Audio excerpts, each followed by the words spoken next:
Good morning, students. We are starting the chapter 2 of Political Science, book 2. Okay, chapter 2 is freedom.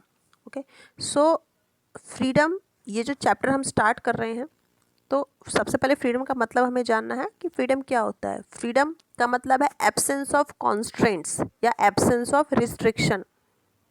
जब किसी तरह का हम पर कोई रिस्ट्रिक्शन नहीं होता है, रोक टोक नहीं होती है ना, तो वो कंडीशन क्या कहलाती है? फ्रीडम. फ्रीडम मतलब आज़ादी. Freedom is said to exist when external constraints on the individual are absent. जब किसी व्यक्ति पर कोई बाहरी दबाव नहीं रहता, कोई रोक टोक नहीं होती किसी व्यक्ति पर, तो वो क्या कहलाता है? वो कंडीशन जो है वो फ्रीडम की कंडीशन होती है. इस डेफिनेशन के टर्म्स में हम देखें तो एक इंडिविजुअल जो है, एक व्यक्ति जो है, वो फ्री कंसीडर्ड तब होता है जब उसके ऊपर कोई बाहरी कंट्रोल नहीं होता, किसी और का कंट्रोल उसके ऊपर नहीं होता है, और वो इंडिपेंडेंटली अपने डिसीजंस लेने के लिए एबल होता है और ऑटोनॉमस वे में अपने डिसीजंस वो लेता है और एक्ट कर सकता है. फ्रीडम का जो है वो लोगों को अपनी फीलिंग्स, अपने आप को फ्रीली एक्सप्रेस करने का और अपने पोटेंशियल को डेवलप करने की एबिलिटी को भी एक्सपेंड करता है, बढ़ाता है ना. जब व्यक्ति आज़ाद होता है तो वो अपने आप को फ्रीली एक्सप्रेस कर सकता है, अपने आप को व्यक्त कर सकता है, और साथ ही उसके जो पोटेंशियल है, उसमें जो एबिलिटीज़ हैं उनको डेवलप करने का भी उसको मौका मिलता है. एक फ्री सोसाइटी जो है वो अपने मेंबर्स को डेवलप करती है, उनके पोटेंशियल को डेवलप कर सकती है, और तो ऐसे में जो सोशल कॉन्स्ट्रेंट्स होते हैं, समाज में जो तनाव होते हैं, विवाद होते हैं, वो कम होते हैं. कोई भी इंडिविजुअल जो सोसाइटी में रहता है वो इस तरह के कॉन्स्ट्रेंट्स का टोटली एब्सेंस चाहता है. अगर समाज की तनाव रहित होता है, कोई कॉन्स्टेंट नहीं होता है सोसाइटी में, तो ऐसी सोसाइटी को हर व्यक्ति, हर इंडिविजुअल इंजॉय करता है, और वो ऐसा ही समाज चाहता है जहाँ पर कोई किसी तरह का कोई कांस्टेंट या किसी तरह का कोई रिस्ट्रिक्शन ना हो, है ना. तो ये नेसेसरी हो जाता है कि जो सोशल कॉन्स्टेंट्स है ना, वो उसे जस्टिफाई करना, है ना, और which are acceptable and which should be removed. तो कौन सा ऐसा सोशल कॉन्स्टेंट है जिसे हम जो एक्सेप्टेबल है, और कौन सा ऐसा सोशल कॉन्स्टेंट है जो कि रिमूवेबल है, जिसे सोसाइटी से हटा देना चाहिए. ओके, तो ये हमने शॉर्ट में फ्रीडम का मतलब समझा है कि फ्रीडम एक्चुअली क्या होता है. ओके, नाउ आगे हम पढ़ेंगे. To be free means to reduce or minimize social constraints that limit our ability to make choices freely, है ना. फ्री होने का मतलब है कि जो सोशल कॉन्स्टेंट्स हैं उनको कम करना या उन्हें रिड्यूस करना, जो लिमिट है हमारी एबिलिटी की, चॉइसेस की, उसे फ्री करना. मतलब हम में जो काबिलियत जो है हमारी चॉइस करने की, वो लिमिट, उस पर किसी का लिमिटेशन ना हो, कोई लिमिटेशन ना हो करके हमें आज़ादी से चॉइस करने का अधिकार हो, अपनी एबिलिटीज़ को उभारने का अधिकार हो. दैट इज़, इसका फ्री होने का मतलब ये होता है. एक और एस्पेक्ट है फ्रीडम का.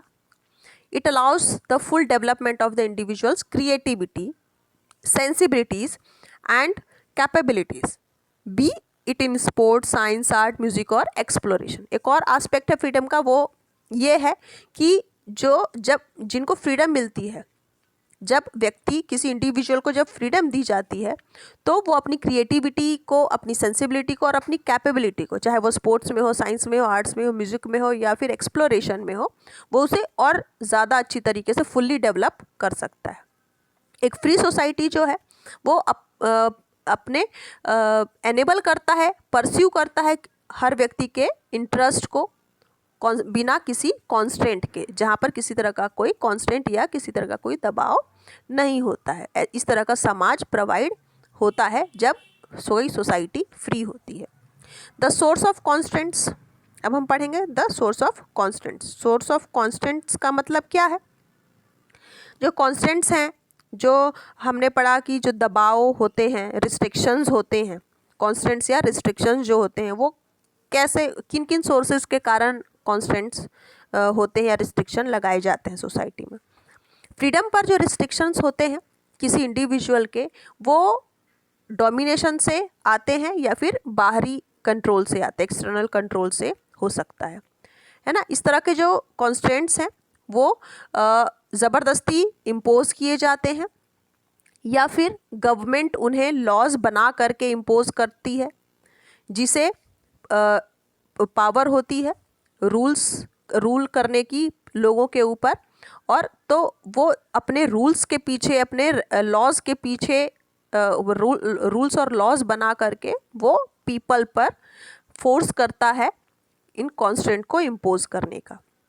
ठीक है, अगर गवर्नमेंट एक डेमोक्रेटिक है, डेमोक्रेटिक गवर्नमेंट है अगर, तो जो मेंबर होते हैं स्टेट के, वो रिटेन कर सकते हैं कुछ कंट्रोल्स को, जो रूलर्स उन पर जो कंट्रोल रखते हैं, जो कॉन्स्ट्रेंट करते हैं, उस पर वो रोक लगा सकते हैं। दैट इसीलिए जो डेमोक्रेटिक गवर्नमेंट होती है वो कंसीडर होती है एक इम्पॉर्टेंट मीन ऑफ प्रोटेक्शन के रूप में for the freedom of people, है ना। डेमोक्रेटिक गवर्नमेंट जो है इसलिए ज़रूरी होता है, इसलिए लोग ज़्यादा पसंद करते हैं डेमोक्रेटिक गवर्नमेंट को, क्योंकि ये लोगों की फ्रीडम को प्रोटेक्ट करते हैं, फ्रीडम को उनकी प्रोटेक्ट करने का एक ज़रिया होते हैं। But constants on freedom can also result from social inequality, है ना। लेकिन जो कॉन्स्टेंट्स हैं फ्रीडम में, जो स्वतंत्रता में जो रुकावटें हैं, लोगों की फ्रीडम में जो रिस्ट्रिक्शंस होती हैं, वो सोशल इनइक्वालिटी का भी रिजल्ट हो सकते हैं, है ना। किस तरह की inequality? Of the kind implicit in the caste system, caste system है, या फिर जो एक्सट्रीम इकोनॉमिक इनइक्वालिटी है सोसाइटी में, इनके कारण भी लोगों पर जो है कांस्टेंट होता है, या फिर उन पर रिस्ट्रिक्शंस का सोसाइटी में रिस्ट्रिक्शन जो है उत्पन्न होती है। ठीक है, तो इतना आपको समझ में आया। नाउ नेक्स्ट इसका जो है, why do we need constants, हमें रिस्ट्रिक्शन की ज़रूरत क्यों है, क्यों ऐसा होता है कि कांस्टेंट की ज़रूरत है ना। We need some constant or else society would descend into chaos. ठीक है, हम जिस समाज में रहते हैं या जिस वर्ल्ड में रहते हैं, वो कोई भी ऐसी जगह नहीं है जहाँ पर कांस्टेंट ना हो। ठीक है, तो हमें कांस्टेंट की ज़रूरत होती है, या फिर ऐसे सोसाइटी को कांस्टेंट की ज़रूरत होती है ना, ताकि एक केओस के अंतर्गत, एक जो लॉ के अंतर्गत ज़रूरी है केओस का, एक सोसाइटी में कांस्टेंट का होना। डिफरेंसेस में एग्जिस्ट बिटवीन पीपल, लोगों के बीच में जो डिफरेंसेस हैं, है ना, उनकी आइडियाज़ और उनके ओपिनियंस के बीच में जो डिफरेंसेस हैं, उनके कारण उनके एम्बिशंस जो हैं, उनकी जो अपेक्षाएं हैं, उनके बीच में कॉन्फ्लिक्ट हो सकता है। वो रिसोर्सेज पर उनका जो कंट्रोल है वो कम्प्लीटली स्कार्स हो सकता है। ठीक है, people around us are ready to fight for all kind of reason ranging from the trivial to the serious. हमारे आसपास जितने भी लोग हैं वो हमेशा किसी भी रीज़न को लेकर के हमेशा फाइट करने के लिए तैयार रहते हैं पूरा टाइम, केवल अपने हितों को फुलफ़िल, अपने इंटरेस्ट्स को फुलफ़िल करने के लिए। इसीलिए हर सोसाइटी में कुछ मैकेनिज़्म की ज़रूरत होती है जो वायलेंस पर कंट्रोल कर सके और डिस्प्यूट्स को, विवादों को सेटल कर सके। आइडियली एक फ्री सोसाइटी में हम अपने व्यूज़ को होल्ड करने के लिए एबल होते हैं, और अपने जो लिविंग होती है उसके खुद के रूल्स हम डेवलप कर सकते हैं, और अपनी चॉइसेस को हम परस्यू कर सकते हैं, है ना। तो इस तरह की सोसाइटी का जो क्रिएशन है उसमें सबसे ज़्यादा रिक्वायर्ड ये है, सबसे ज़्यादा ज़रूरी ये है कि जो लोगों के डिफरेंसेस हैं, जो लोगों के व्यूज़ और ओपिनियंस और बिलीव्स में जो डिफरेंसेस हैं उनको भी रिस्पेक्ट किया जाए। ठीक है। कई बार एक व्यक्ति, कोई इंडिविजुअल जो है वो एक स्ट्रॉन्ग कमिटमेंट किसी अपने लिए, अपनी बिलीव्स को लेकर के, हमारी बिलीव्स को लेकर के अपनी एक स्ट्रॉन्ग कमिटमेंट बना लेता है ना। Requires that we must oppose all those who differ from और रिजेक्ट आर व्यूज़। उन सब को हम अपोज करने लगते हैं जो हमारे व्यूज़ को रिजेक्ट करते हैं या फिर जो हमारे व्यूज़, हमारे बिलीव्स से अलग होते हैं, है ना। हम वी सी देयर व्यूज़, हम उनके व्यूज़ को देखते हैं या फिर उनका जो लिविंग का तरीका होता है वो एक हम उसको अनएक्सेप्टेबल या फिर अनडिज़ायरेबल मानते हैं, है ना। तो इस तरह की सर्कमस्टेंसीज में हमें लीगल और पॉलिटिकल रिस्ट्रेंट्स की ज़रूरत होती है ताकि ये जो डिफरेंसेस हैं वो जो हैं उन्हें डिस्कस किया जा सके और डिबेट किया जा सके बिना किसी ग्रुप के फोर्सिबली इम्पोज के। कोई ज़बरदस्ती हम पर थोपे, है ना, अपने व्यूज़ को दूसरे पर, तो इससे बचने के लिए, इससे जो समाज में गड़बड़ियाँ पैदा होंगी, तो इससे बचने के लिए सोसाइटी में एक लीगल और पॉलिटिकल रिस्ट्रेंट की ज़रूरत होती है। ठीक है। So that's why we need a constant. Now harm principle, है ना। हार्म प्रिंसिपल क्या है? जॉन स्टुअर्ट मिल, उन्होंने लिबर्टी के ऊपर जो अपना एसे लिखा है जिसे हार्म प्रिंसिपल की पॉलिटिकल थ्योरी कहा जाता है। मिल जो थे उन्होंने यहाँ पर इम्पॉर्टेंट डिस्टिंक्शंस को इंट्रोड्यूस किया है। उन्होंने सेल्फ रिगार्डिंग एक्शन, जिसका मतलब है ऐसे एक्शन, सेल्फ रिगार्डिंग एक्शन का मतलब है ऐसे action that have consequences only for the individual actor and nobody else, जो किसी एक व्यक्ति के द्वारा ही किए जाते हैं इस तरह के एक्शंस।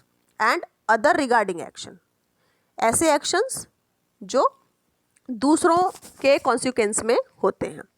तो इन्हें उन्होंने डिस्टिंग्विश किया है अपने इस इंट्रोडक्शन में, हार्म प्रिंसिपल के इंट्रोडक्शन में। वो आर्ग्यू करते हैं कि with respect to action or choices that affect only one's self regarding action, ठीक है, the state or external authority has no business to interfere। इसको लेकर उनका आर्ग्यूमेंट है कि एक्शंस या चॉइसेस जो हैं, जो किसी व्यक्ति की खुद सेल्फ रिगार्डिंग एक्शन को अफेक्ट करते हैं, उसमें जो स्टेट है या कंट्री है या फिर जो दूसरी अथॉरिटीज़ हैं उनको उसमें इंटरफेयर नहीं करना होता है। ठीक है। In contrast with respect to action that have consequence for others, है ना, जबकि जो अदर्स एक्शन है ना, अदर रिगार्डिंग एक्शंस हैं, दूसरों के जो एक्शंस होते हैं वो एक्शंस हार्म पहुंचा सकते हैं। There is some causes for external interference, इसीलिए एक्सटर्नल इंटरफेरेंस की उसमें ज़रूरत होती है। इस कारण से इस केस में जो स्टेट है जो कॉन्स्टेंट करता है, जो रिस्ट्रिक्शन लगाता है पर्सन पर from acting in a way that causes harm to someone else, कब रिस्ट्रिक्शन लगाता है? जब किसी व्यक्ति का एक्शन, किसी व्यक्ति का जो एक्ट है वो किसी दूसरे को हार्म पहुंचाता है या नुकसान पहुंचाता है, तब ऐसे समय पर जो है स्टेट को कॉन्स्टेंट करना पड़ता है या फिर रिस्ट्रिक्शन लगाना पड़ता है इन केसेस में। ठीक है। Now freedom is at the core of human society, it is so crucial for a dignified human life, it should only be constrained in special circumstances. Human society के लिए फ्रीडम जो है वो बेस का काम करता है। बिना फ्रीडम के ह्यूमन सोसाइटी एग्जिस्ट नहीं कर सकती है ना। ये क्रूशियल भी है, बहुत ज़रूरी है ह्यूमन लाइफ को डिग्निटी से जीने के लिए, और साथ ही कुछ स्पेशल सर्कमस्टेंसीज में इस कॉन्स्ट्रेंट करने की भी ज़रूरत पड़ती है, रिस्ट्रिक्शंस की भी ज़रूरत पड़ती है। For minor harm mill recommended only special disapproval and not the force of law. अगर कुछ छोटा मोटा हार्म होता है, हार्म मतलब क्या होता है, नुकसान पहुंचाना, तो मिल रिकमेंड करते हैं कि केवल सोशल डिसअप्रूवल अगर है, कुछ छोटा मोटा नुकसान हुआ है, तो उसके लिए लॉ को फोर्स नहीं करना चाहिए, बल्कि सोसाइटी में ही उसको सॉल्व कर लेना चाहिए। People should be ready to tolerate different ways of life, different point of views and the different interests so long as they do not cause harm to other। अगर लोग दूसरों के जीने के तरीकों को भी टॉलरेट करेंगे, अलग उनकी जो पॉइंट ऑफ व्यू है उनसे अलग पॉइंट ऑफ व्यू को एक्सेप्ट करेंगे, दूसरों के हितों को भी मान्यता देंगे, है ना, तो लंबे समय तक वो हार्म से बचे रहेंगे, किसी तरह के नुकसान से बचे रहेंगे। ठीक है, जब तक वो डिफरेंट व्यूज़ को, डिफरेंट वे ऑफ लाइफ को, डिफरेंट इंटरेस्ट को टॉलरेट करेंगे, तब तक वो हार्म से बचे रहेंगे, दूसरा कोई उन्हें हार्म नहीं पहुंचा सकता। लेकिन इस तरह की टॉलरेंस के लिए ये ज़रूरी नहीं है कि जो व्यूज़ और एक्शंस हैं उनको एक्सटेंड किया जाए विच में पुट पीपल इन डेंजर, इस तरह से एक्सटेंड किया जाए कि लोगों को वो खतरे में डाल दे, या फिर एक दूसरे के अगेंस्ट उनमें हेटर्ड की कंडीशन आ जाए, ईर्ष्या की स्थिति उत्पन्न हो जाए। जो कॉन्स्टिट्यूशनल डिस्कशन है इंडिया में, उसमें टर्म यूज़ हुआ है जस्टिफिएबल कॉन्स्टेंट का। ये क्या है, रीजनेबल रिस्ट्रिक्शन। रीजनेबल रिस्ट्रिक्शन मतलब जब किसी स्पेशल सर्कमस्टेंसेस में किसी कारण से रिस्ट्रिक्शन लगाए जाते हैं लोगों पर। The restriction may be there but they must be reasonable. Restriction तो वहाँ पर होता है लेकिन वो रीजनेबल होता है। इसका मतलब ये है कि capable of being defended by reason, है ना। जो ये रिस्ट्रिक्शन लगाया जाता है वो किस लिए होता है, डिफेंस के लिए, बचाव के लिए, किसी रीज़न से, कोई एक्सेसिव कारण से नहीं होता है, ना ही कोई रिस्ट्रिक्टेड प्रपोर्शन के लिए होता है। Since then it would impinge on the general condition of freedom in society, है ना। ये केवल कुछ जनरल कंडीशंस में ही लगाई जाती हैं ये रिस्ट्रिक्शंस सोसाइटी में। ठीक है, किसी नेगेटिव व्यू को लेकर के ये इस तरह रिस्ट्रिक्शंस नहीं लगाई जाती। अब नेगेटिव लिबर्टी क्या होती है, नेगेटिव और पॉजिटिव लिबर्टी, है ना। तो पहले हम नेगेटिव लिबर्टी के बारे में पढ़ेंगे। नेगेटिव लिबर्टी क्या होती है, negative liberty seeks to define and defend an area in which the individual would be inviolable, है ना, in which he or she could do, be or become whatever he or she wished to do, be or become। ठीक है, negative liberty जो है वो एक area में define होता है और डिफेंड होता है, जिसमें जो इंडिविजुअल है वो क्या होता है, इनवायलेबल होता है। ठीक है, जिसमें कोई व्यक्ति जो है वो वही करता है जो वो करना चाहता है और जो वो होता है, व्हाटएवर, जो या फिर जो वो चाहता है करना, है ना, जैसा वो चाहता है, या फिर जो वो कर सकता है वो वही करता है। ऐसे में जो नेगेटिव लिबर्टी होती है, this is an area in which no external authority can interferes. ये वो एरिया है जहाँ पर कोई भी एक्सटर्नल अथॉरिटी इंटरफेयर नहीं कर सकती है। ये मिनिमम एरिया होता है जो सेक्रेड होता है, और जहाँ पर कोई भी इंडिविजुअल जो है वो इंटरफेरेंस उसके ऊपर नहीं किया जा सकता, उसको इंटरफेयर नहीं किया जा सकता है। नेगेटिव लिबर्टी ट्रेडिशन जो है वो आर्ग्यू करता है एक इनवायलेबल एरिया के लिए, जिसमें नॉन इंटरफेरेंस होता है किसी इंडिविजुअल पर जो अपने आप को एक्सप्रेस कर सकता है। अगर एरिया बहुत छोटा है ह्यूमन डिग्निटी से, than small than human dignity gets compromised. अगर ये एरिया जहाँ पर जो नेगेटिव लिबर्टी का जो एरिया है अगर ये छोटा है तब तो ह्यूमन डिग्निटी कॉम्प्रोमाइज़ कर सकती है ना। It is concern with explaining the idea of freedom from, है ना। ये जो है फ्रीडम फ्रॉम के आइडिया से कंसर्न्ड होता है ना, आज़ादी के आइडिया से, हर तरह के प्रेशर से आज़ादी को जो है ये एक्सप्रेस करता है। नाउ पॉजिटिव लिबर्टी क्या होती है? पॉजिटिव लिबर्टी में liberty recognises that one can be free only in society. केवल अपने सोसाइटी में ही वो फ्री रहता है कोई व्यक्ति, बाहर नहीं, उस सोसाइटी के बाहर वो फ्री नहीं होता है। And hence tries to make that society such that it enables the development of the individual, where is negative liberty is only concern with the inviolable area of non-interference and not with the condition say in society outside this area as such, है ना।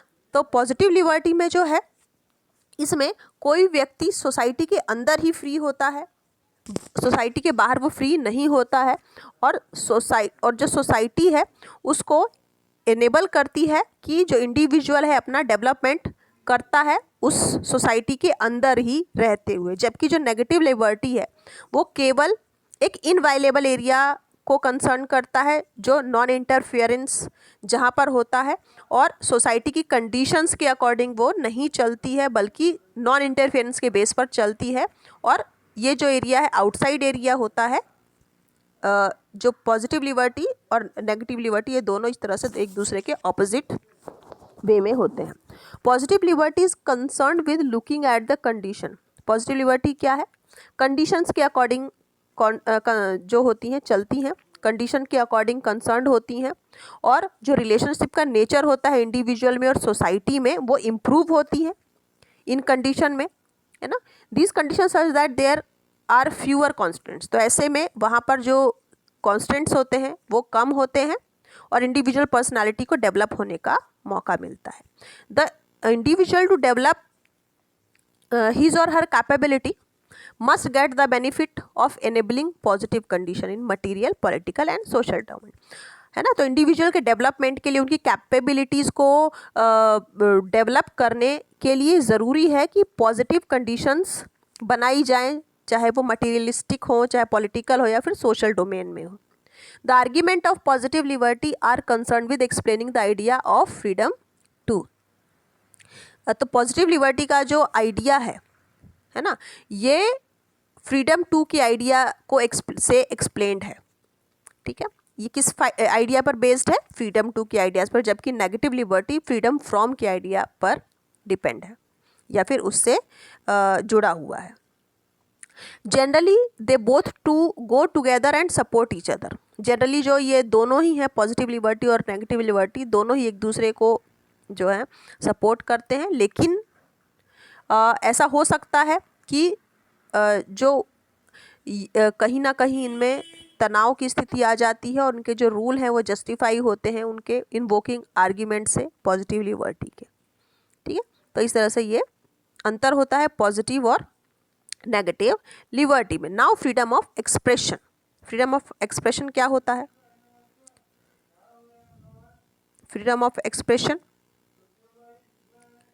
Freedom of expression का मतलब है कि ये freedom of expression एक fundamental value है और सोसाइटी के लिए ज़रूरी है to bear some inconvenience to protect it from people who want to restrict it, है ना।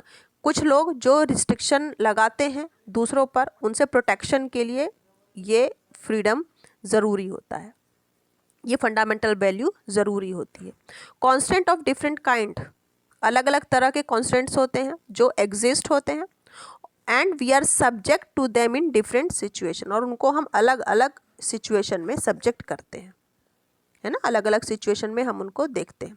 While reflecting on such situation we need to realise that when constants are backed by organised social, religious और cultural authority और by the might of the state, they restrict our freedom in ways that are different to fight against, है ना।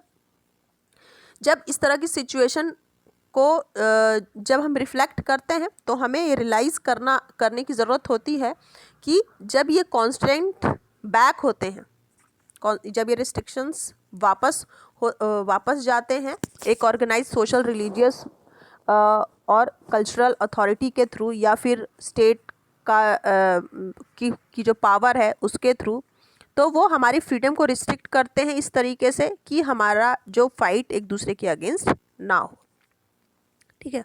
So freedom इम्बॉडीज are capacity, जो freedom है हमारी capacity को embody करते हैं और बढ़ावा देते हैं, और हमारी एबिलिटी और हमारी चॉइसेस को इम्बॉडी करते हैं, बढ़ाते हैं, है ना। We have also to accept responsibility, हमें अपनी रिस्पॉन्सिबिलिटी को भी एक्सेप्ट करना चाहिए अपने एक्शंस को लेकर और उनके कॉन्सिक्वेंसेस को लेकर के। तो it is for this reason that most advocates of liberty and freedom maintain that children must be placed in the care of parents, ठीक है। यही रीज़न है कि लोग लिबर्टी और फ्रीडम को एडवोकेट तो करते हैं, है ना, लेकिन जो बच्चे हैं उनकी लिबर्टी और फ्रीडम को मेंटेन कैसे किया जाता है, in the care of parents, parents की केयर में रहते हुए, ठीक है। तो फ्रीडम ऑफ एक्सप्रेशन का मतलब ये है। Okay, now this chapter is finished here. In the next class I will provide you the question answer and book work of this chapter. First of all, read this chapter nicely and listen the explanation very carefully so that you can understand the extra questions about extra questions and objective questions. Okay, so first of all listen the explanation carefully. Okay, till then, goodbye.